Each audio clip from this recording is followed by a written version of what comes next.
अस्सलामु अलैकुम वरहमतुल्लाहि वबरकातुहू। नाज़रीन, अलखैर मीडिया पर आप तमाम का इस्तकबाल है।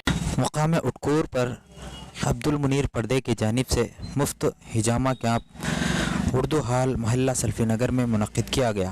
इस मौके पर मकबूल अहमद जामई ने कहा कि हिजामा करवाना नबी करीम सल्लल्लाहु अलैहि वसल्लम की सुन्नत है और सामाईन को हिजामा के मुख्तलिफ़ फ़ायदों से वाकिफ़ करवाया।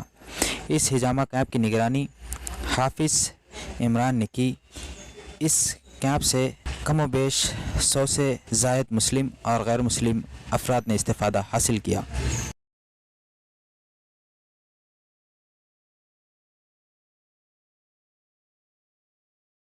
मेराज की रात में गए। मेराज की रात में जब अल्लाह के नबी ने आसमानों पर सैर किया तो हर आसमान की आवाज आई कि ऐ नबी, तुम जो बीमारी का इलाज जो ढूंढ रहे हो तो बेहतर है कि हिजामा करो, हिजामा करो। हर आसमान पर अल्लाह के नबी सल्लल्लाहु अलैहि वसल्लम को हिजामे का सबक मिला।